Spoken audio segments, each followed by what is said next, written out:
Radhe Radhe. Episode 360। Aayansh की बात सुनकर रूहानी ज़ोर ज़ोर से हंस रही थी। उसने हंसते हुए कहा, बहुत मजाकिया हैं आप, बहुत। देखिए, हंसते हंसते हमारा पेट ही दुखने लगा। कहते हुए वो अपना पेट पकड़कर हंस रही थी।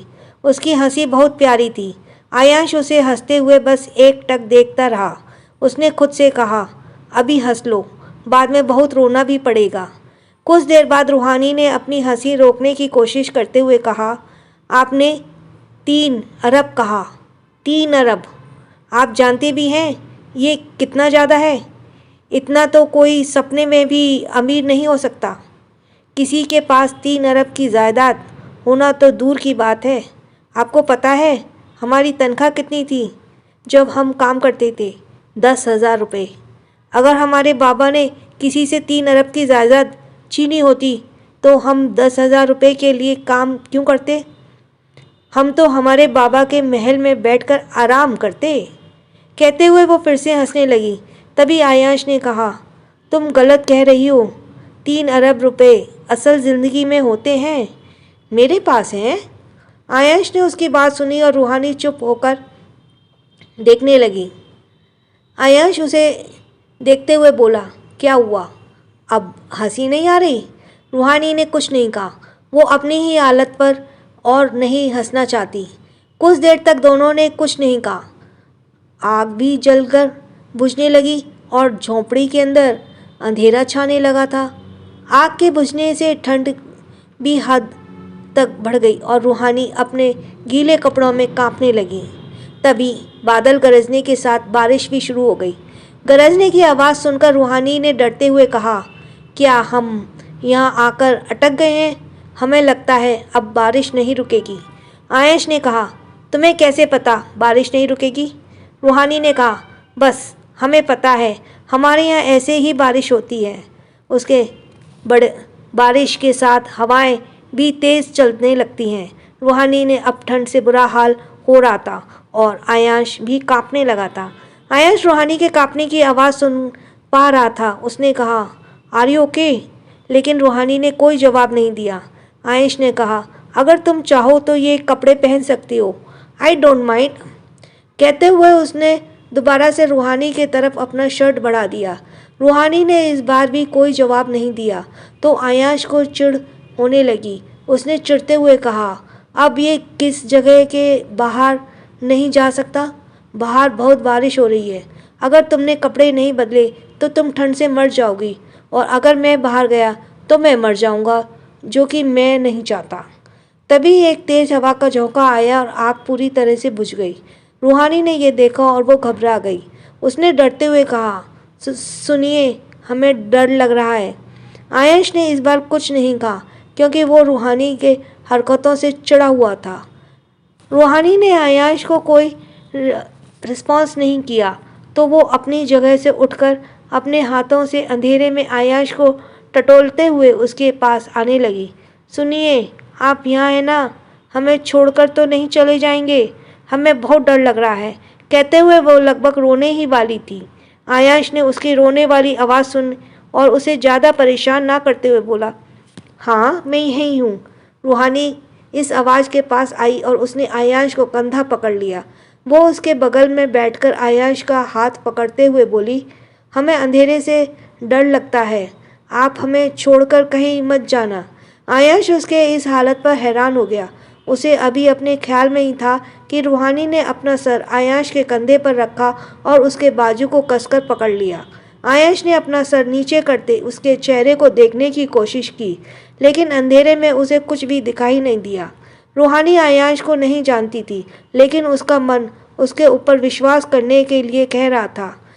अभी कुछ ही वक्त हुआ था कि आयश ने कानों में रूहानी के दांत के कटकटाने की आवाज़ आई। उसने महसूस किया रूहानी का शरीर ठंड से कांप रहा था। उसने उसके गाल पर थपथपाते हुए कहा, हे, तुम ठीक हो रूहानी? आयश ने 2-3 बार उसके गाल को थपथपाया, लेकिन रूहानी कोई जवाब नहीं दिया। तभी रूहानी ने पकड़ आयश के हाथ पर ढीली पड़ गई और वो एक तरफ लुढ़क गई। आयश उसके लिए परेशान हो गया। उसने फिर से रूहानी को जगाने की कोशिश की, लेकिन रूहानी बेहोश हो गई थी। आयंश ने उसके हाथ को पकड़ा और उसे रगड़ने लगा। रूहानी, आंखें खोलो रूहानी। आयंश ने उसके हाथों और पैरों को रगड़ना शुरू कर दिया। रूहानी की कांपने की आवाज़ आयंश के कानों में चुभने लगी थी। रूहानी, बेवकूफ़ लड़की। उसने जल्दी से अपना शर्ट रूहानी को उड़ा दिया, लेकिन उसने भी कोई काम नहीं बना। रूहानी का शरीर देखते ही देखते ठंड से अकड़ गया। उसे ऐसे लग रहा था आयंश को घबराहट होने लगी। अब मैं क्या करूं? उसने कुछ सोचा और कहा, नहीं नहीं, मैं इसके साथ कभी नहीं। कुछ वक्त पहले ही अपने ख्यालों में लड़ाई उसने कुछ फैसला किया। उसने अपना हाथ रूहानी के कपड़े की तरफ बढ़ाया और ना चाहते हुए भी उसके सारे को उसने ऊपर से अलग कर दिया। ये करते हुए उसके हाथ एक डर से कांप गए। उसने कहा, अगर ये मैंने नहीं किया तो ये मर जाएगी, लेकिन मैं ऐसे कैसे कर सकता हूँ? Oh Aayansh, you have to do it. उसने गहरी सांस ली और रूहानी के सारे कपड़े उसके शरीर से अलग कर दिए और अपना शर्ट उसके ऊपर डाल दिया। उसने कहा, अब इससे ज़्यादा मैं कुछ नहीं कर सकता। This is against my principles. अगली सुबह बारिश बंद हो गई थी और हल्की धूप खिली हुई थी। आयंश के चेहरे पर रोशनी पड़ने से उसकी नींद खुल गई। आयंश ने अपने सोने की पोजीशन देखा और वो हैरान हो गया। रूहानी नींद में ही और आयंश का सर रूहानी के गले के पास था। उसने रूहानी के कमर को मजबूती से पकड़ रखा था और वे रूहानी की साड़ी से लिपटे हुए थे। आयंश को याद आया कल रात उसने रूहानी के साथ क्या किया। वो झट से उठकर बैठ गया। उसने ऐसे करने से रूहानी कसमसाते हुए दूसरी तरफ पलट गई। आयंश की आंखें गहरी हो गईं और वो अपने कपड़े पहनते हुए वहाँ से चला गया। बाहर आते ही उसे एक पेड़ पर मुक्का दे मारा। कैसे? मुझसे ये कैसे हो सकता है? मैंने उसके साथ। शेम ऑन यू अंश। उसने अपना गुस्सा उस पेड़ पर उतारा, जिससे उसके हाथ पर चोट लग गई और उसने खून आने लगा। आयंश कुछ दूर पर गया और वह एक पेड़ से टिककर बैठ गया। उसने कहा, how while I face her. पता नहीं वो क्या सोचेगी मेरे बारे में। लगभग 10 मिनट बाद रूहानी की आंखें खुली। उसके सर में बहुत तेज़ दर्द था। वो उठकर बैठी गई। उसके बैठते ही उसके ऊपर से उसकी साड़ी फिसल गई और उसे अपने ऊपर ठंडी हवा का झोंका महसूस हुआ। यह एहसास करते ही उसे कुछ भी नहीं पहना था रूहानी का दिल धक से रह गया। उसने डरते हुए खुद को साड़ी में लपेट लिया। उसने सहमी नज़रों से आसपास देखा, लेकिन वहाँ कोई भी नज़र नहीं आ रहा था। उनके आंखों में आंसू आ गए। उसने भरे गले के साथ कहा, ये हमारे कपड़े। ये समझते ही कि उसके साथ क्या हुआ था, वो खुद को सिमटकर रोने लगी। अपने हमारी इजाज़त के बिना हाथ कैसे लगाया। उसने अपने लोअर बॉडी में बहुत दर्द महसूस हो रहा था। उसे लग रहा था उस लड़के ने, जिस वो ठीक से जानती भी नहीं थी, उसने उसके फ़ायदा उठाया। वो अभी रो ही रही थी कि उसे अपने ऊपर किसी की परछाई महसूस हुई। रूहानी को लगा आयंश वापस आ गया है, इसलिए उसने गुस्से में अपना सर ऊपर करके देखा, लेकिन अपने सामने अप्पू को खड़ा देखकर उसका शरीर ठंडा पड़ गया। उसने डरते हुए कहा, चाचा जी। अप्पू ने उसे गुस्से से देखा और कहा, तो लोग सच कह रहे थे, तुम यहाँ अपने आशिक के साथ भागकर आ गई और उसके साथ अपना मुंह काला किया। तुम्हें तो मैं। ये कहते हुए उसने एक थप्पड़ रूहानी को एक गाल पर जड़ दिया। रूहानी अपना सा झुका कर बैठ गई। अप्पू को कल रात ही रूहानी के गायब होने की बात पता चली, लेकिन बारिश होने की वजह से वो उसे ढूंढ नहीं पाया। लोगों ने बताया वो झरने के पास किसी लड़के के साथ थी और अचानक से वे दोनों गायब हो गए। अप्पू ने कहा, अब तो अपना हुलिया सुधार और बाहर आ, आज तेरी शादी है राकेश से। रूहानी ने यह सुना और वो और भी तेज़ रोने लगी। अप्पू वहाँ से बाहर चला गया। उसने खुद से कहा, मैं तुझसे जैसे सोने की अंडी देने वाली मुर्गी को कैसे छोड़ सकता हूँ। मुझे फ़र्क नहीं पड़ता तूने किसके साथ क्या किया। मुझे बस तेरी शादी जल्द से जल्द करवानी है, ताकि मैं जल्दी से अमीर हो जाऊँ। इधर रूहानी ने जल्दी जल्दी अपने कपड़े वापस पहने और अपना सर झुकाकर बाहर आई। उसने देखा उसके चाचा वहाँ अकेले नहीं थे। कुछ और लोग भी थे उनके साथ। रूहानी ने उनकी नज़रें खुद पर महसूस करके देखा और अपने आप को घिन आने लगी। उसने ऐसे इंसान पर यकीन किया जिसने उसका फ़ायदा उठाकर उसे छोड़ दिया। उसे तो ये भी नहीं पता था जिसके साथ उसने शादी करने का फ़ैसला किया उसका नाम क्या था। अप्पू ने उसे बाहर आते देखा तो उसका हाथ पकड़कर उसे खींचते हुए ले गया। इधर आयांश अपने आप में अब तक 1000 से ज़्यादा गालियाँ दे चुका था। कुछ देर बाद उसने खुद को नॉर्मल किया और रूहानी से बात करने की सोचकर वह उस जगह पर वापस आया जहाँ पर अब कोई नहीं था। उसने उस जगह को देखा जहाँ पर लाल रंग के कुछ निशान थे और पास में ही कुछ चूड़ियों के टुकड़े बिखरे हुए थे। उन्हें देखकर आयांश ने अपनी आंखें बंद कर ली। उसे लगा रूहानी उसे छोड़कर चली गई होगी। वो बाहर आया और इधर उधर देखने लगा, लेकिन दूर तक कोई भी दिखाई नहीं दे रहा था। तभी कहीं से एक लड़का भागकर उसके पास आया और बोला, आयांश सर, थैंक गॉड आप सही सलामत हैं। आपको नहीं पता अब तक मैडम रायज़ादा ने कितने बार फ़ोन किया मेरे पास। आयांश ने देखा वो रोहित था। उसने कहा, रोहित, क्या तुमने यहाँ आसपास किसी लड़की को देखा? उसने पीले रंग की साड़ी पहने हुई थी, गोरा रंग, लंबे बाल। रोहित इसके मुंह से किसी लड़की के बारे में बात सुनकर हैरान हो गया। उसने कहा, नो सर, हमने यहाँ किसी को नहीं देखा। तभी एक गार्ड भागकर उसके पास आया और बोला, सर, जिसे आप ढूंढ रहे हैं वो लड़की कुछ लोगों के साथ उस तरफ जा रही थी। ये कहकर उसने एक कच्चे रास्ते की तरफ इशारा किया। 3 घंटे बाद अप्पू रूहानी को लेकर घर आ गया था जहाँ पर राकेश बारात लेकर खड़ा था। रूहानी के कमरे में आते ही सरिता ने उसके गाल पर थप्पड़ जड़ दिया जिससे रूहानी जमीन पर गिर गई। सरिता ने उसके बाल पकड़े और कहा, आज तेरी शादी है और तू सारी रात किसी पराए मर्द के साथ मुंह काला करने भाग गई। क्या यही सीखा है तूने अपनी माँ से? इसी तरह उसने ना जाने क्या क्या रूहानी को सुना दिया। रूहानी अपना सर झुकाकर खड़ी थी क्योंकि उसे भी पता था इस बार गलती उसकी थी। सरिता ने कुछ लड़कियों से कहा, इसे तैयार करो, बारात खड़ी है सामने, हम नहीं चाहते और कोई तमाशा। 1 घंटे बाद रूहानी लाल जोड़े में सजकर मिरर के सामने बैठी थी। वो उस लाल जोड़े में बहुत सुंदर लग रही थी, लेकिन उसकी आंखें एकदम खाली थीं, जैसे उसमें कोई इमोशन ना हो। उसे फर्क नहीं पड़ रहा था उसके साथ क्या होने जा रहा था। एक लड़की उसके सर पर दुपट्टा रखा और उसे अपने साथ ले गई। बाहर मंडप में राकेश उसका इंतजार कर रहा था। उन लड़कियों ने रूहानी को राकेश के पास बिठा दिया और पंडित जी मंत्र पढ़ने लगे। राकेश ने उसका हाथ पकड़ लिया, लेकिन रूहानी अपने सामने जल रहे हवन कुंड को एकटक देख रही थी। तभी पंडित जी ने राकेश को रूहानी की मांग भरने के लिए कहा।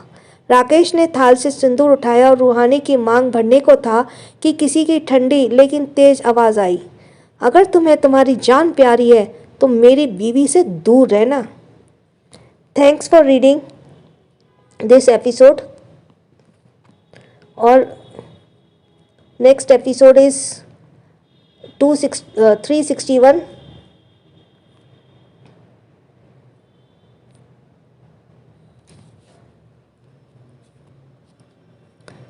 शादी।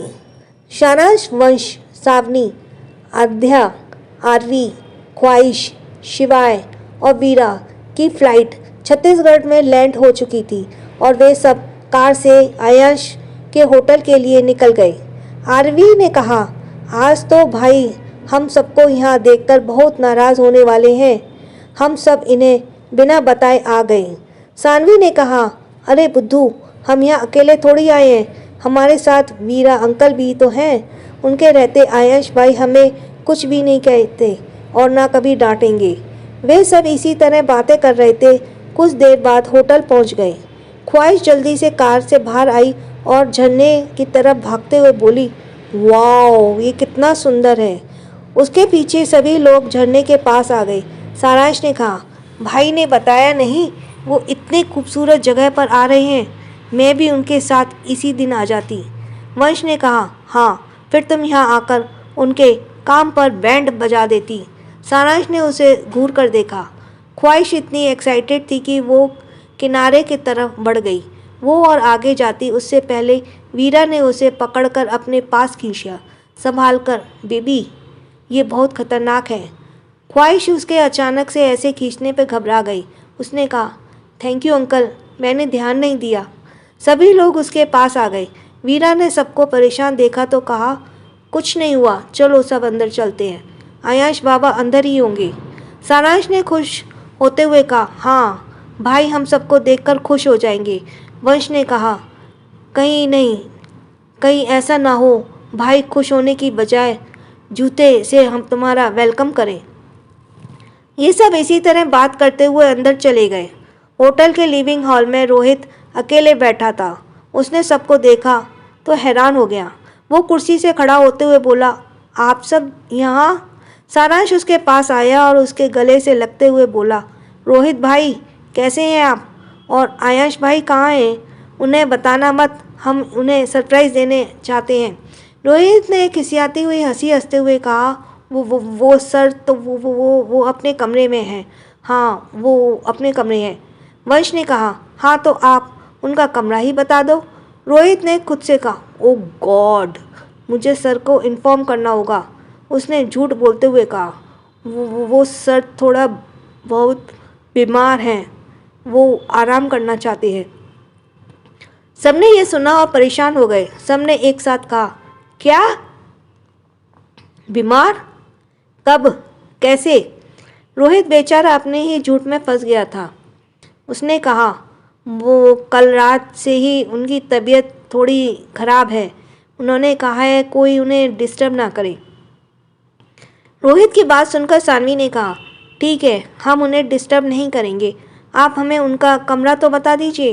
रोहित के हाथ अपने आप ही एक कमरे की तरफ इशारा करने के लिए उठ गए। सबने ये देखा और उस कमरे की तरफ भागे। रोहित उन्हें जाते देख हैरान हो गया। उसने कहा, नहीं रुको, वहाँ कोई नहीं जा सकता। लेकिन उनमें से किसी ने भी नहीं रुका। सारांश ने कमरे का दरवाज़ा खोला और अंदर भागा, लेकिन वहाँ पर आयांश नहीं था। वे सब रोहित को घूरते हुए उसके पास आ गए। उन्हें अपने पास आते देख रोहित पीछे जाने लगा। ख्वाहिश ने अपने कमर में हाथ रखा और कहा, आपने हमसे झूठ बोला, कमरे में आयांश भैया नहीं है। सारांश ने कहा, अब जल्दी से बता, वो कहाँ है? नहीं तो मैं डैड से कहकर आपको काम से निकलवा दूंगा। रोहित उसके बीच बुरी तरह से फंस गया था। उधर रूहानी शादी के मंडप पर बैठी थी। राकेश उसकी मांग में सिंदूर भरने ही वाला था कि किसी की भारी लेकिन ठंडी आवाज़ पूरे जगह पर गूंज गई, अगर आपकी जान प्यारी है तो मेरी बीवी से दूर रहो। राकेश जो रूहानी की मांग में सिंदूर डालने वाला था, उसके हाथ रुक गए और वो उस आवाज़ की तरफ देखने लगा। उसके साथ ही वहाँ पर मौजूद लोगों का ध्यान भी उस आवाज़ से मालिक की तरफ चला गया। रूहानी भी उस आवाज़ को पहचानते हुए उसकी तरफ देखने लगी। आयांश वहाँ पर अकेला खड़ा था। उसने ब्लैक कलर की शर्ट और पैंट पहना था। उसके स्लीव उनकी कोहनी तक रोल थे। उसकी काली गहरी आंखें इतनी बड़ी भीड़ में भी सिर्फ एक ही इंसान के ऊपर टिकी थी। रूहानी ने उसे देखा और सब तरफ को अब तक जो उसके सामने आंखों में आंसू को रोक रखा था, वो उसके आंखों में झलक गए।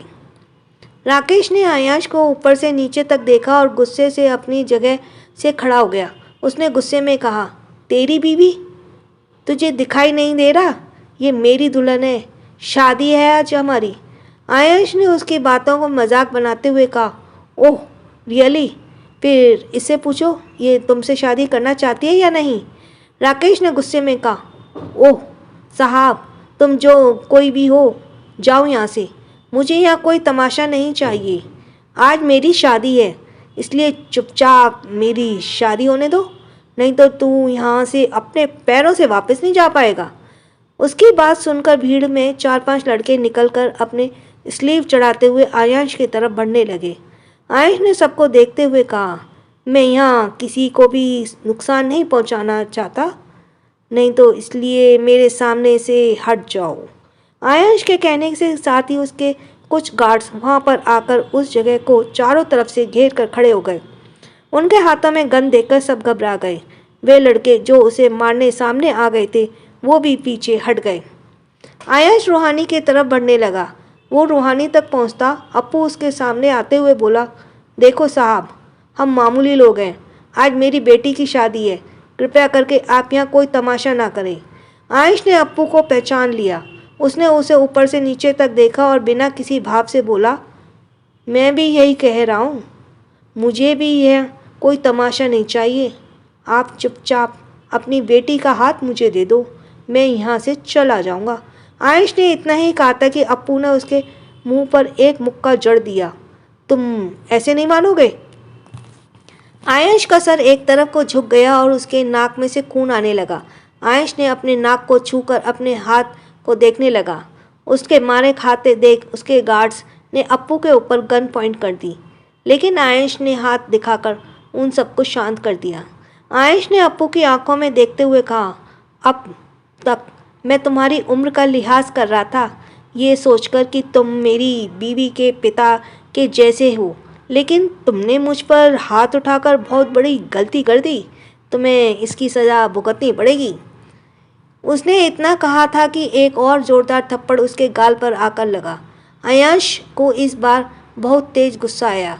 उसने अपना हाथ इस इंसान को मारने के लिए उठाया जिससे उसे अभी दूसरा थप्पड़ मारा था। उसे देखकर उसने अपना हाथ नीचे कर लिया, क्योंकि उसे थप्पड़ मारने वाला कोई और नहीं, रूहानी थी।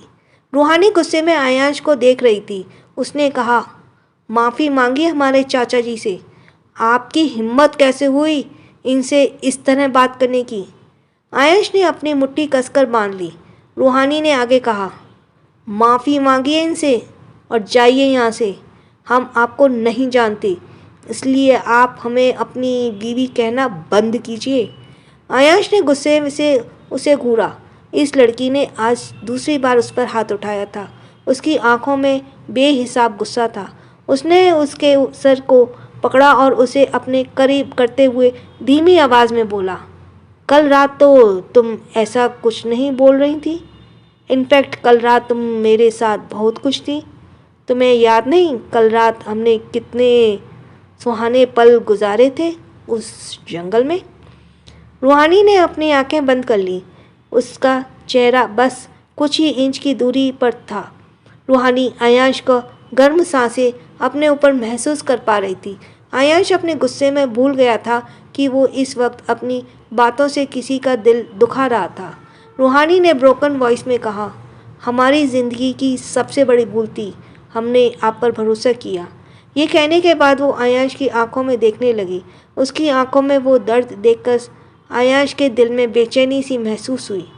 उसने कहा, मुझे फ़र्क नहीं पड़ता तुम मेरे बारे में क्या सोचती हो, मुझे सिर्फ तुमसे शादी करनी है, चाहे इसके लिए मुझे कुछ भी करना क्यों ना पड़े।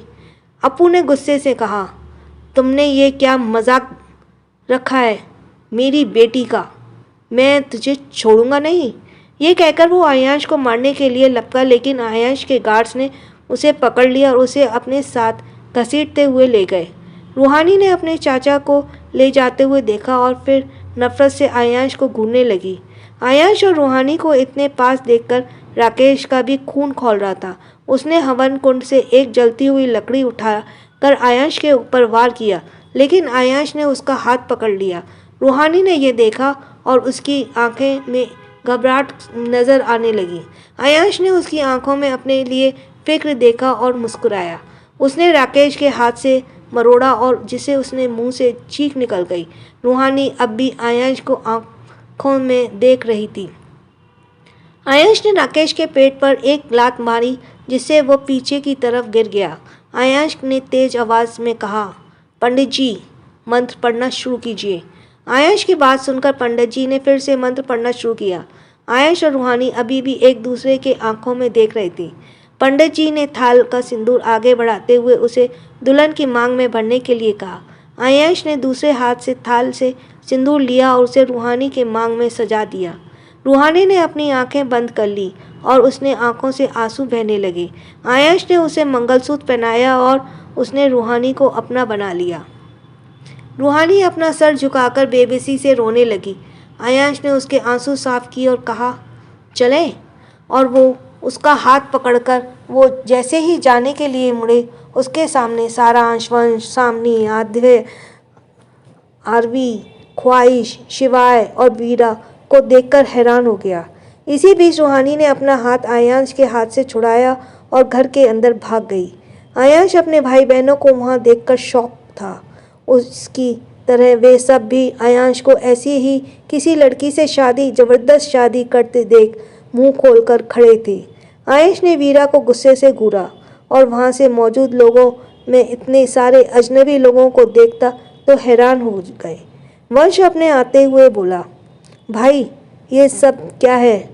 आपने शादी कर ली ऐसे ही किसी से भी? आयुष ने गुस्से में सबको घूरा। तुम सब यहाँ क्या कर रहे हो? सारांश सामने आते हुए बोला, यही तो हमारा सवाल है भाई। हम यहाँ आपको सरप्राइज करने आए थे, उल्टा हम ही शॉक हो गए। उधर रूहानी कमरे में आकर दरवाज़ा बंद करके उससे बैठकर रोने लगी। उसे यकीन नहीं हो रहा था कि अभी अभी सच में आयांश ने उससे शादी कर ली। तभी बाहर से उसकी माँ दरवाज़ा खटखटाते हुए बोली, मेरा बच्चा दरवाज़ा खोल। रूहानी ने उसकी आवाज़ सुनी और दरवाज़ा खोलकर झट से उसके गले से लग गई। वो उसके गले लगकर रोने लगी। हम क्या करें माँ, हम बहुत उलझन में हैं। हमारा रिश्ता। रमा ने उसके सर को सहलाया और कहा, चुप हो जा मेरा बच्चा, सब ठीक हो जाएगा। माता रानी पर विश्वास रख, वो जरूर तेरे लिए कुछ अच्छा ही सोच रही होगी। तभी तो तेरी शादी इस लड़के राकेश से नहीं हुआ। तुझे नहीं पता वो तुमसे क्यों करना चाहता था तुमसे ये शादी। वो बहुत नीच लड़का है। अच्छा हुआ तुम्हारी शादी उससे नहीं हुई। आयांश उसकी बातें पीछे खड़े होकर सुन रहा था। एपिसोड 362 मेरे ब्रदर की दुल्हन। आयश ने रूहानी को उसके माँ के पास देखा तो उसके पास आ गया। रमा ने आयश को देखा और मुस्कुराते हुए बोली, बेटा मैं नहीं जानती तुम कौन हो, लेकिन मैं तुम पर भरोसा कर रही हूँ। ये कहकर उसने एक हाथ में रूहानी का हाथ पकड़ा और दूसरे से आयश का। उसने रूहानी का हाथ आयश के हाथ पर रखते हुए कहा, मैं तुम्हें मेरी लाडली को सौंप रही हूँ, तुम इसका ख्याल रखना। रूहानी ने अपनी माँ का नम आंखों से देखा। आयश ने कुछ नहीं कहा, बस रूहानी के हाथ पर अपनी पकड़ कस ली। रमा ने उसके सर पर हाथ रखा और कहा, जीते रहो बेटा। रूहानी ने कहा, माँ हम आपको छोड़कर नहीं जाएंगे। ये कहते हुए रूहानी अपने माँ के गले से लग गई। रमा ने मुस्कुराते हुए कहा, दत्त पगली, ऐसा कौन रोता है? मुझे एक न एक दिन तो तुझे विदा करना ही था ना। मुझे नहीं पता था वो दिन इतनी जल्दी आएगा। आज अगर तुम्हारे बाबा होते तो वो बहुत खुश होते। रूहानी ने यह सुना और वो और ज़्यादा रोने लगी और काली की जिक्र सुनकर आयश की आंखें गहरी हो गईं। थोड़ी देर बाद रोहित कुछ लोगों के साथ वहां पर आया। आयश ने उसे देखा और खुद को संभालते हुए रमा से कहा, आपको इनके साथ जाना होगा। मैंने आपकी बेटी से वादा किया था कि मैं आपका ख्याल रखूंगा, और मैं एक बार किसी का वादा करता हूँ तो उसे कभी नहीं भूलता। वे लोग डॉक्टर और नर्स की टीम थी जिसे आयश ने रमा को देखभाल के लिए अरेंज किया था। रूहानी ने आयश को देखा। वो समझ नहीं पा रहा था कि उसे अपने सामने खड़े इंसान पर भरोसा करना चाहिए या नहीं, क्योंकि सुबह ही उसे इतना बड़ा धोखा मिला था। रमा ने रूहानी के सर पर हाथ रखा और वो रोहित के साथ चली गई और आयश रूहानी का हाथ पकड़कर अपने साथ ले गया। वे दोनों बाहर आए। बाहर में वंश, सारांश, सानवी उनका इंतजार कर रहे थे। ख्वाहिश, शिवाय, आद्या और आरवी को वीरा अपने साथ होटल ले गया था। उन दोनों को बाहर आते देखकर तीनों उनके पास आ गए। उन तीनों ने एक साथ सवाल किया, भाई ये सब क्या है? उसने इस लड़की से शादी क्यों की? रूहानी ने उन तीनों को देखा और थोड़ी नर्वस हो गई। सानवी ने रूहानी को देखा जो आयश के बगल खड़ी उसके साथ बहुत सुंदर लग रही थी। सानवी और भी कुछ कहना चाहती थी, लेकिन रूहानी की आंसू से भरी आंखें देखकर उसने कुछ भी नहीं कहा। आयश ने कहा, होटल चलकर बात करते हैं। और किसी ने मॉम डैड को बताया तो नहीं? सानवी ने नहीं में सर हिलाया। आयश ने रूहानी को वहीं अकेला छोड़ दिया और कार में आकर बैठ गया। रूहानी ने अपनी बड़ी बड़ी आंखों से उसे देखा और उसे समझ नहीं आया वो क्या करे। उसने आज से पहले कभी भी इतनी महंगी कार को सामने से नहीं देखा था। ऊपर से ये लोग भी कितने अजीब थे। वंश और सारांश ने यह देखा और रूहानी के पास आ गए। सारांश ने कहा, आप चलिए हमारे साथ। ये कहकर उसने रूहानी को सामने अपना हाथ रख दिया। रूहानी ने उसके हाथ को देखा और फिर सारांश को बिल्कुल उसके पति की तरह दिखाई दे रहा था। सारांश ने कहा, घबराइए नहीं, मैं सारांश हूँ, आपके पति का छोटा भाई। वो वंश है और वो सानवी। रूहानी ने यह सुना और उनके पैर छूने के लिए झुकी। सारांश ने यह देख पीछे हट गया। उसने कहा, आप ये क्या कर रही हैं? रूहानी को लगा वो लोग उसे नहीं अपनाना चाहते।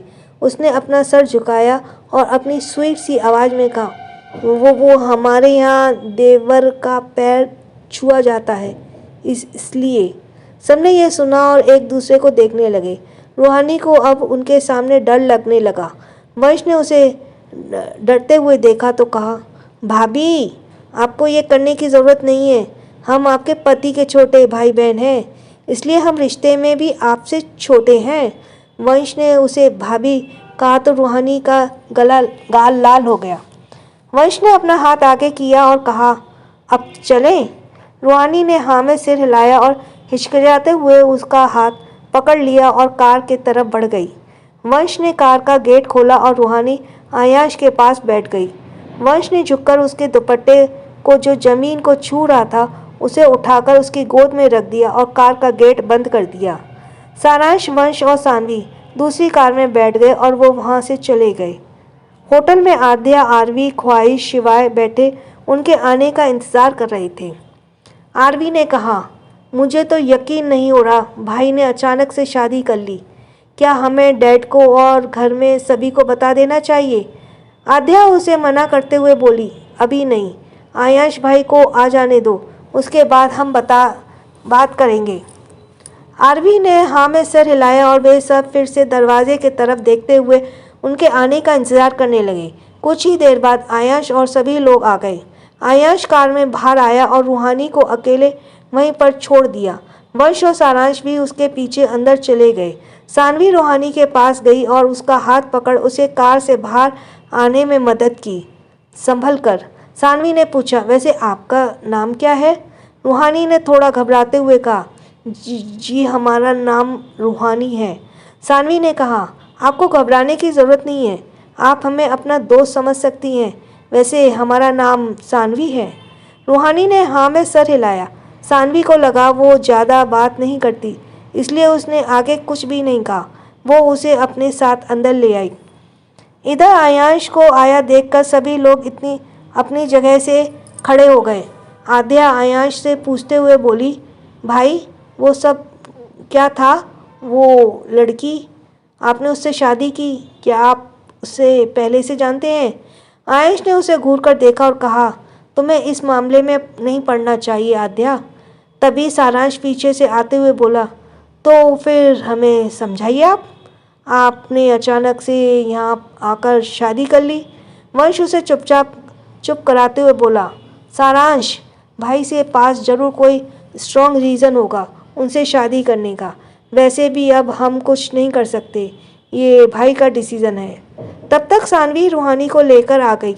उसने कहा, आरवी, ख्वाहिश, जाओ भाभी को भाई के कमरा दिखा दो। रात भी काफ़ी हो गई है, हम इनके लिए खाना भेजते हैं। ख्वाहिश और आरवी ने रूहानी को देखा और उसके पास आ गए। दोनों ने रूहानी को एक एक हाथ पकड़ा और कहा, हेलो प्रिटी भाभी, मैं हूँ आरवी और मैं हूँ ख्वाहिश, चलिए हमारे साथ। कहकर वे दोनों उसे जल्दी जल्दी ले जाने लगी। उसी चक्कर में रूहानी के पैर उसके कपड़े में फंस गए और वो गिरने को हुई तो किसी ने उसे कमर से पकड़ लिया। रूहानी ने उसे देखा जिसे उसे पकड़ा था। वो उसके पति और छोटे भाई बहन के बड़े भैया थे। आयांश ने उसे सीधा खड़ा किया और बोला, तुम ठीक से नहीं चल सकती, जब देखो तब गिरती रहती हो। यह सुनकर वहाँ पर मौजूद सभी लोग हैरानी से मुंह खोले आयांश को देख रहे थे। किसी को यकीन नहीं हो रहा था आयांश किसी के साथ इतना अच्छा बिहेव कर सकता था। उनकी हैरानी तब ज़्यादा बढ़ गई जब आयांश ने रूहानी को अपनी गोद में उठाया और उसे कमरे की तरफ ले गया। सानवी ने कहा, क्या हम कोई सपना देख रहे हैं? प्लीज़ कोई हमें पिंच करो। आद्या उसके पास आकर उसके हाथ पर जोर से पिंच करते हुए बोली, यहाँ पर एक तुम ही नहीं हो जो ये सपना देख रही हो, हम सबको भी ये किसी सपने से कम नहीं लग रहा। सानवी ने हाँ में सर हिलाया और अपने हाथ को सहलाने लगी। इधर आयांश रूहानी को लेकर बेड पर बैठ गया। उसने कहा, उस तरफ वॉशरूम है, तुम जाकर फ्रेश हो जाओ, मैं तुम्हारे लिए कपड़े भेजता हूँ। वो मुड़कर जाने लगा तो रूहानी ने उसका हाथ पकड़ लिया। एपिसोड 363 परफेक्ट जोड़ी। आयश रूहानी को कमरे में छोड़कर जाने लगा तो रूहानी ने उसका हाथ पकड़ लिया। आयश रुककर उसे देखते लगा। रूहानी बेड के नीचे खड़ी हुई आयश के सामने खड़े होते हुए वो अब तो हमारी शादी हो गई, अब तो हम जान ही सकते हैं ना आपने हमसे शादी क्यों की। रूहानी का सवाल सुनकर अंश उसे अपनी एक भौं उठाकर देखने लगा। उसने रूहानी का हाथ पकड़ उसके हाथ से अपने हाथ को छुड़ाया और कहा, बहुत जल्द तुम्हें पता चल जाएगा, डोंट वरी। रूहानी ने अपनी नम आँखों से आयांश को देखा और कहा, लेकिन हमें।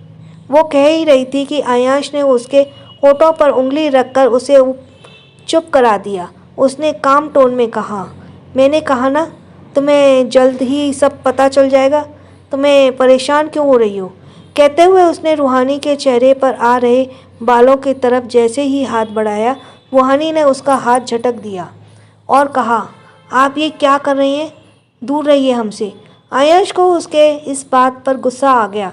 उसने रूहानी का हाथ पकड़ा और उसे अपने करीब करते हुए बोला, क्यों, क्या मैं पहली बार तुम्हें हाथ लगा रहा हूँ।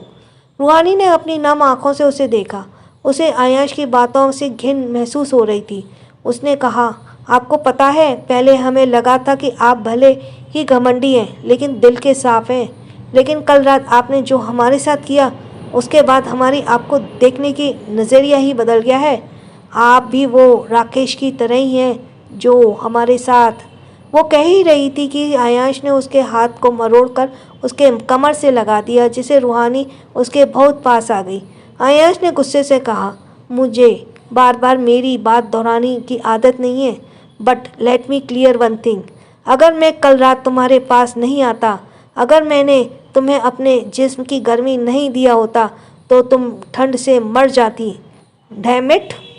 यह सुनकर रूहानी ने अपनी आंखें बंद कर ली। उसकी आंखों से आंसू बहकर उसके गाल पर आ गए। उसने आंखें बंद किए हुए कहा, तो मर जाने दिया होता हमें, लेकिन आपने हमारी बिना इजाज़त के हमें हाथ लगाया, जो हमें बिल्कुल भी मंजूर नहीं है। यह कहने के बाद वो अपनी आंखें खोलकर आयांश की आंखों में देखने लगी। हर बार आयांश को अपनी आंखों में देखने से अजीब सी बेचैनी होती थी। उसने रूहानी का हाथ छोड़ दिया और गुस्से से कमरे से बाहर चला गया। उसके जाने के बाद रूहानी ने अपने हाथों को देखा, जहाँ पर आयांश ने कसकर पकड़ने से उसकी चूड़ियाँ टूटकर उसकी कलाई में घुस गई थी और उसकी उंगलियों में लाल निशान पड़ रहे थे। उसने अपने आंसू साफ किए और बेड पर बैठ गई। उसने गुस्से से अपने दुपट्टे को सर निकालकर फेंक दिया। इधर आयांश जब नीचे आया तो सब उसे देखने लगे। सारांश आयांश के पास आया और उसके माथे पर हाथ रखकर बोला, भाई आपकी तबीयत तो ठीक है। आयांश ने उसके हाथ को हटाया और पूछा, क्यों। सारांश ने कहा, वो क्या है ना, हमने आपको आज से पहले कभी भी किसी लड़की को इतनी केयर करते नहीं देखा जितनी आप इस लड़की की कर रहे हैं। आपने तो आपकी गर्लफ्रेंड रिशा को भी कभी इतनी फिक्र नहीं की, इसलिए पूछा। आयश ने उसे घूरते हुए कहा, शट अप सारांश, रिशा मेरी गर्लफ्रेंड नहीं है, वो डैड बड़े पापा के दोस्त की बेटी है, बस। सारांश चुप हो गया। आयश उसे घूरते हुए आकर सोफे पर बैठ गया। उसने कहा, क्या मैं जान सकता हूँ तुम लोग मुझे बिना इन्फॉर्म किए यहाँ कैसे आ गए। वंश ने कहा, सवाल ये नहीं है कि हम यहाँ कैसे आ गए, सवाल ये है आपने अचानक से शादी करने का फैसला कैसे कर लिया, वो यहाँ कर। क्या कोई ऐसी बात है जो हमारे लिए जानना ज़रूरी है। क्यों भाई, इतनी जल्दी क्या थी आपको कि आपने घर पर भी बताना ज़रूरी नहीं समझा। वंश का सवाल सुनकर आयांश चुप हो गया। उसने कहा, अभी तुम इतने बड़े नहीं हुए हो वंश कि मुझसे सवाल करो। वंश ने कहा, आई एम सॉरी भाई, लेकिन इस बार मैं चुप नहीं रह सकता। हम सब जानते हैं आप किस तरह के इंसान हैं। फिर ऐसी क्या इमरजेंसी आ गई थी कि आप उससे शादी करनी पड़ी, वो भी ज़बरदस्ती? आयश ने इस सवाल पर इग्नोर किया और उठकर होटल में से बाहर चला गया। सानवी और वंश ने एक दूसरे को देखा। वंश ने कहा, आई थिंक अब हमें इस बारे में घर पे बता देना चाहिए। सानवी ने हाँ में सर हिलाया। उसने कहा, ठीक है भाई, आप सुबह उन्हें बता देना। अभी काफ़ी रात हो गई है और घर में खामखा परेशान हो जाएंगे। वंश ने हाँ में सर हिलाया। सानवी ने कहा, ठीक है, हम आपके पास जा रहे हैं, अगर उन्हें किसी चीज़ की ज़रूरत हो तो। वंश ने हाँ में सिर हिलाया। सानवी ख्वाहिश के साथ आयांश के कमरे में आ गई, जहाँ रूहानी बालकनी में खड़ी होकर बाहर की तरफ देख रही थी। सानवी ने उनका ध्यान अपनी तरफ खींचते हुए कहा, भाभी आप ठीक हैं? रूहानी ने यह सुना और पीछे पलट गई। सानवी ने उसकी आंखों में आंसू देखे तो परेशान हो गई। वो उसके पास आते हुए बोली, क्या हुआ, आप रो रही हैं? सब ठीक है ना? रूहानी ने उसे देखा और उसके गले लग गई। सानवी ने कहा, क्या हुआ, क्या भाई ने कुछ कहा? रूहानी ने नहीं में सिर हिलाया और कहा, माँ की याद आ रही है। सानवी ने कहा, कोई बात नहीं, हम हैं ना आपके पास, आप शांत हो जाइए। रूहानी कुछ देर शांत हो गई। तभी उसके पेट से उसे गुड़गुड़ाने की आवाज़ आई। उसने ऑकवर्ड होते हुए सानवी को देखा। सानवी उसे बेड पर बिठाते हुए बोली, लगता है आपको भूख लगी है, रुकिए, हम आपके लिए यहाँ कुछ मंगाते हैं। उसने ख्वाहिश से कहा, जाओ कुहू, भाभी के लिए खाना लेकर आओ और आद्या दी से उनके कुछ कपड़े भी ले आना। कुहू ख्वाहिश का निक नेम था। ख्वाहिश कमरे से बाहर चली गई। सानवी ने रूही से कहा, आपको किसी भी चीज़ की ज़रूरत हो तो हमें बता देना। रूहानी ने हाँ में सिर हिलाया। सानवी ने देखा तो कितनी इनोसेंट थी। उसका चेहरा इतना मासूम था कि कोई भी उसके ऊपर गुस्सा नहीं कर सकता था। सानवी को खुद को ऐसा देखते हुए देख रूहानी को अपना गला साफ करते हुए कहा, आप हमें ऐसे क्यों देख रही हैं? सानवी ने मुस्कुराते हुए कहा, कुछ नहीं, बस ऐसे ही। सानवी ने हिचकिचाते हुए कहा, अगर आपको कोई परेशानी ना हो तो हम आपसे कुछ पूछ सकते हैं? सानवी ने हाँ में सिर हिलाया और रिस्पॉन्स किया। सानवी ने कहा, क्या आप और भाई, हमारा मतलब है आप दोनों एक दूसरे से पहले से जानते थे? आप दोनों ने अचानक ऐसे शादी कर ली इसलिए पूछ रहे हैं? रूहानी ने अपना सिर झुका लिया और नहीं में सर हिलाया। उसने कहा, नहीं, हम उन्हें नहीं जानते। कुछ दिनों पहले वो हमारे पास आए थे हमसे शादी के लिए कहने के लिए। उसके बाद कल रात। वो बोलते बोलते रुक गई और उसकी आंखें बंद हो गई। सानवी ने कहा, इट्स ओके, अगर आप नहीं बताना चाहती। तभी आद्या और कुहू खाना और कपड़े लेकर आ गए। सानवी ने कहा, लीजिए, आप खाना खाइए। खाने के देख रूहानी के मुंह में पानी आ गया, क्योंकि उसने कल रात से खाना नहीं खाया था, इसलिए उसे काफ़ी ज़्यादा भूख लग रही थी। उसने हाँ में सिर हिलाया और खाने के तरफ हाथ बढ़ाया। वो ऐसे ही रोटी उठाने वाली थी कि सानवी ने उसका हाथ पकड़ लिया। वो उसके हाथ से चूड़ियों के पास निशान को देखते हुए बोली, ये आपके हाथ को क्या हुआ है? रूहानी ने अपने हाथ को उस चोट को देखा और आयांश ने उसे दिया था।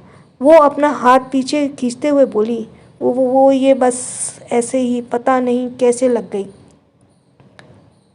सानवी ने हाँ में सिर हिलाया। रूहानी ने हाथों में अपनी साड़ी से छिपा लिया और खाना खाने लगी। उसने खाना खाने के बाद सानवी, कुहू और आद्या उसे गुड नाइट कहकर चली गई। रूहानी मिरर में पास आई और अपने गहने निकालने लगी। उसने अपने बालों का पिन खोल दिया, जिससे उसके बाल लहराते हुए उसके पीठ पर बिखर गए। उसने अपने कान में छोटे छोटे झुमके निकाल कर टेबल पर रखे और अपने गले का नेकलेस को भी निकाल दिया। उसने अपने मांग के सिंदूर को देखा और उसे याद आया कैसे आयांश ने उसकी मांग भरी थी। उसने अपने गले से मंगलसूत्र को कसकर पकड़ लिया और अपने आंखों से आंसू की एक बूंद उसके गाल पर लुढ़क गई। रूहानी ने जल्दी से उसे साफ किया और बेड के पास आ गई, जहाँ पर कुहू ने उसके लिए कपड़े रखे थे। रूहानी ने जैसे ही उसे उठाया वो हैरान हो गई। वो लूज टी शर्ट और शॉर्ट्स थे। उसने उसे वापस रख दिया और हैरानी से कहा, हम ये कैसे पहन सकते हैं? ये तो कहीं से भी कपड़े नहीं लग रहे। उसने जल्दी जल्दी उन्हें तकिए के नीचे रखा और बेड पर लेट गई। उसने कहा, माता रानी, हमने आपसे हमारे समस्या का समाधान करने के लिए कहा था, लेकिन ऐसा लगता है आपने इन्हें हमारी ज़िंदगी में भेजकर हमारी मुश्किलें और बढ़ा दी हैं। कुछ देर बाद वो इसी तरह अकेले से बात करते हुए सो गई। उसने सोने के कुछ वक्त बाद आयांश कमरे में आया। उसने रूहानी को बेड पर सोते हुए देखा तो उसके कदम वहीं रुक गए। वो एकटक रूहानी को देखने लगी। खिड़की से आ रही ठंडी हवा रूहानी के चेहरे को छू रही थी, जिससे उसके कुछ बाल उसके चेहरे पर आ रहे थे। वो सोते हुए कुछ बहुत ही मासूम लग रही थी। आयांश को याद नहीं रहा वो कब तक उसे देखता रहा। उसे देखते हुए आयांश के कदम अपने आप ही उसके तरफ बढ़ गए। उसने अपना हाथ उसके चेहरे की तरफ बढ़ाया। तभी उसकी नज़र रूहानी के कमर पर पड़ी, जो हवा में उड़ते उसके साड़ी को झांक रही थी। आयांश ने अपना हाथ नीचे किया और जल्दी से उसे अपनी नज़र फेर ली। वो कबर्ड से कपड़े लेकर वॉशरूम में चला गया। कुछ वक्त बाद वो कपड़े बदलकर बाहर आया और सोफे पर लेट गया। रूहानी को देखते हुए वो कुछ सोचना लगा। उसने कहा, तुम्हारे साथ मैं अपनी पूरी लाइफ कैसे बिता सकता हूँ? तुम मेरे डैड के दुश्मन की बेटी हो। लेकिन वो सोचते हुए रुक गया।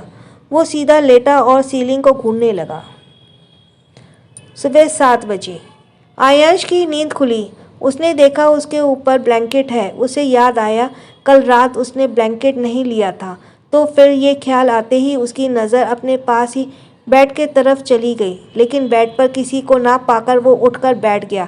उसने कहा, ये कहाँ गई? वो वॉशरूम के पास आया और कहा, रूहानी, क्या तुम अंदर हो? लेकिन अंदर से कोई रिस्पॉन्स नहीं आया। आयांश ने दरवाज़ा खोलकर अंदर देखा तो वहाँ रूहानी नहीं थी। वो परेशान हो गया। वो भागते हुए नीचे आया और सभी जगह देखने लगा। तभी सानवी कमरे के जम्हाई लेते ही बाहर आई। आयांश ने उसे देखा तो उसके पास आते हुए बोला, प्रिंसेस, क्या वो तुम्हारे साथ है? सानवी ने उसे कंफ्यूज होकर देखा। आयांश ने कहा, रूहानी, क्या रूहानी को तुमने देखा है? वो कहीं भी नहीं है। यह सुनकर सानवी की नींद पूरी तरह से खुल गई। उसने कहा, क्या? वो कहीं भी नहीं है? आई एम सॉरी भाई, लेकिन हमने उन्हें नहीं देखा। कहाँ गई ये लड़की? तभी रोहित वहाँ आते हुए बोला, सर, मैम मंदिर में हैं। आयुष ने ये सुना और बाहर भागा। उसके पीछे सानवी भी चली गई।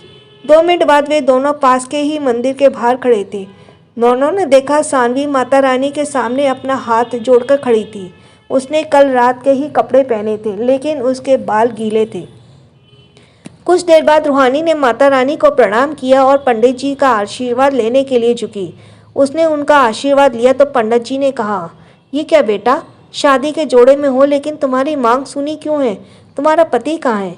रूहानी ने यह सुना और उसे याद आया सुबह जब वो नहाकर बाहर आई तब उसने पास सिंदूर नहीं था। उसने कहा, वो हमारे पति। वो कह ही रही थी कि सानवी ने कहा, भाभी, आपका पति यहाँ है। यह सुनकर रूहानी ने आयांश को देखा जो सानवी को घूर रहा था। सानवी ने उसे हल्का सा धक्का देते हुए कहा, भाई जाइए। आयांश ने रूहानी को देखा और उसके पास आ गया। पंडित जी ने थाल आगे कर दिया और आयांश ने उसे सिंदूर लेकर उसके मांग में सजा दिया। पंडित जी ने कहा, आगे से भूल कर भी अपनी मांग को सूना मत रखना, ये बहुत बड़ा अपशगुन होता है। रूहानी ने हाँ में सर हिलाया। वो पंडित जी को दोबारा पैर छूने के लिए झुकी तो इस बार आयांश ने भी उनका पैर छू लिया। सानवी ने दोनों को देखा और सानवी की आंखों में आंसू आ गए। उसने कहा, ये दोनों मम्मा डैडा की तरह लग रहे हैं, एकदम परफेक्ट। महादेव इनकी जोड़ी बनाए रखना। Episode 364 property papers. दिल्ली। सोना फ़ोन पर वंश से बात कर रही थी। उससे पूछा, कैसी रही सफ़र? तुम लोगों ने वहाँ अच्छा लग रहा है ना? तब और आयांश कहाँ है? कब से हम उस लड़के को फ़ोन कर रहे हैं, लेकिन वो हमारा फ़ोन अवॉइड कर रहा है। सामने से वंश ने कहा, मॉम, वो एक्चुअली भाई ने शादी कर ली। सोना ने यह सुना जैसे ही उसे हार्ट अटैक ही आने वाला था। उसने अपने सीने पर हाथ रखा और हैरानी से कहा, क्या? वंश, हम बता रहे हैं, अगर ये किसी तरह का मजाक हुआ ना तो हम तुम्हें छोड़ेंगे नहीं। वंश ने कहा, no mom, I am serious. Aayansh भाई ने कल रात ही शादी कर ली, वो भी फोर्सफुली। ये सोना तो वो सोना का सर ही घूम गया। उसने गुस्से से कहा, यू इडियट, तुम मुझे अब इसके बारे में बता रहे हो? रुको, जाओ, घर आ जाओ, फिर हम बताते हैं तुम सबको। तभी अंश, जो ऑफिस जाने के लिए निकल रहा था, उसने सोना को चिल्लाते हुए देखा तो उसके हाथ से फ़ोन लेकर खुद बात करते हुए बोला, हाँ वंश, ये लेडी हिटलर तुम पर क्यों चिल्ला रही है? वंश ने अंश की आवाज़ सुनी और कहा, ओ डैड, आयंश भाई ने शादी कर ली, यहीं की एक रूहानी नाम की लड़की है। अंश ने यह सुना और उसका चेहरा सीरियस हो गया। उसने कहा, क्या उसका नाम यही है? वंश ने कहा, हाँ डैड, और भाई ने कल रात ही उससे ज़बरदस्त शादी की है। अंश ने यह सुनकर कहा, ओके, मैं समझ गया, मैं तुमसे बाद में बात करता हूँ। उसके बाद उसने फ़ोन काट दिया और एक गहरी सोच में चला गया। किस चीज़ को याद करते हुए एक अंश का चेहरा और गुस्से में से तमतमा गया। छत्तीसगढ़। सुबह सभी लोग नाश्ते के टेबल पर बैठे थे। आयंश ने रूहानी के लिए कपड़ों और बाकी ज़रूरत की चीज़ों का इंतज़ाम कर दिया था। सभी लोग बैठकर नाश्ता कर रहे थे कि तभी रूहानी कमरे से तैयार होकर बाहर आई। उसके इस वक्त मैरून रंग की साड़ी पहने हुए थी। उसके हाथों में भरी हुई चूड़ियाँ और मांग में सिंदूर के साथ वो बहुत सुंदर लग रही थी। आयंश ने उसे देखा और बस देखता ही रह गया। उसकी आंखें उस पर ठहर गईं। उसकी नज़रों को अपने ऊपर महसूस करते हुए रूहानी के गाल लाल हो गए। उसने अपने लाल बालों को कान के पीछे किया और सबके पास आ गई। आयंश की नज़रें तब भी उसके ऊपर भी थी। ऐसे ऐसे देखकर वहाँ मौजूद सभी लोग हैरान थे। सारांश ने अपना गला साफ करते हुए कहा, अर्ज किया है। सबने ये सुना और वाह वाह करने लगे। सारांश ने आगे कहा, यूँ तो जमाने ने हमारा नाम पत्थर रखा है, यूँ तो जमाने ने हमारा नाम पत्थर रखा है, पर ए मेरे मोहब्बत, तेरे एक दीदार के बाद ये पत्थर भी पिघलने लगा है। और ये सब ने फिर ये वाह वाह करना शुरू कर दिया। सारांश अपना एक हाथ अपने सामने हिलाते हुए बोला, शुक्रिया शुक्रिया। सब उसके लिए ताली बजाने लगे और आयंश उसकी बातों को समझते हुए उसे घूरने लगा। रूहानी भी अपना सर झुकाकर शर्माने लगी। कुछ देर हंसी मजाक के बाद सबने झरने के नीचे घूमने जाने का प्लान किया। वीरा सबको लेकर झरने के नीचे की तरफ घुमाने ले गया। आयंश होटल में ही रुक गया और रूहानी को भी मन नहीं था तो वह भी रुक गई। शाम का वक्त। आयंश सोफे पर बैठा लैपटॉप पर कुछ काम कर रहा था। तभी रोहित उसके पास आया और उसे एक पेपर देते हुए बोला, सर पेपर तैयार है। आयंश ने यह सुना और उसकी आंखों में चमक आ गई। उसने उससे लिया और देखने लगा। आयंश ने कहा, परफेक्ट। उसने लैपटॉप पर बंद किया और पेपर लेकर कमरे की तरफ बढ़ गया। उसने कमरे का दरवाज़ा खोला तो उसकी नज़र रूहानी पर पड़ी, जो मिरर के सामने खड़ी होकर अपनी साड़ी की प्लेटें बना रही थी। आयंश ने उसे देखा और उसके कदम वहीं पर रुक गए। आयंश को रूहानी की अट्रैक्टिव पतली कमर मिरर में साफ नज़र आ रही थी। रूहानी को जरा भी इसका अंदाज़ा नहीं था कि उसका पति उसे देख रहा है। वो बस अपने धुन में कपड़े ठीक करने में लगी थी। कुछ देर बाद अपने आप कपड़े ठीक किया और मिरर में खुद को देखने लगी। मिरर में खुद को देखते ही उसकी सांसें उसके गले में अटक गईं। उसने आयंश को देखा, जो उसके ठीक पीछे खड़ा ना जाने कब से उसे ही देख रहा था। उसे देखकर रूहानी घबरा गई। उसने कहा, आप यहाँ क्या कर रहे हैं? आयंश ने यह सुना और अपनी एक भौं उठाकर उसे देखते हुए कहा। उसने कहा, भूलो मत, ये मेरा भी कमरा है, मैं यहाँ क्यों नहीं आ सकता? ये मेरा भी कमरा है। रूहानी ने झेंपते हुए कहा, हाँ लेकिन हम कपड़े बदल रहे हैं ना, आपको दरवाज़ा खटखटा कर आना चाहिए। आयंश उसके तरफ बढ़ते हुए बोला, तुम भी तो दरवाज़ा बंद कर सकती थी। रूहानी ने उसे अपने पास आते देखा और उसके कदम पीछे जाने लगे। आयंश उसके पास आकर खड़ा हो गया और उसने पीछे से एक पेपर निकालकर रूहानी के हाथ पर पकड़ा दिया। उसने कहा, इस पर साइन करो। रूहानी ने कंफ्यूज होकर उस पेपर को देखा। ये क्या है? आयंश ने कहा, हमारी शादी का सर्टिफिकेट। रूहानी ने उसे देखा और उसे ज़्यादा इंग्लिश नहीं आने की वजह से वो कुछ समझ नहीं पाई। उसने कहा, लेकिन इसकी क्या ज़रूरत है? आयांश ने कहा, बहुत ज़रूरी है ये। तुम इसमें जल्दी से साइन करो ताकि मैं यहाँ से जा सकूँ। आयांश ने यह आखिरी बात इतनी धीरे से कही थी कि वो रूहानी कुछ सुन नहीं पाई। वो अपने कुछ जी आपने कुछ कहा? आयांश ने कहा, कुछ नहीं, तुम अपने साइन कर दो। यह कहकर उसने पेपर से एक साइड इशारा किया। रूहानी ने ज़्यादा नहीं सोचा और आयांश के हाथ से पेन लेकर साइन करने ही वाली थी कि वंश ने कमरे में आते हुए बोला, भाई, डैड का फ़ोन था। उन्होंने हम सबको आज ही वापस दिल्ली बुलाया है। आयांश ने जल्दी से रूहानी के हाथ से उस पेपर को लिया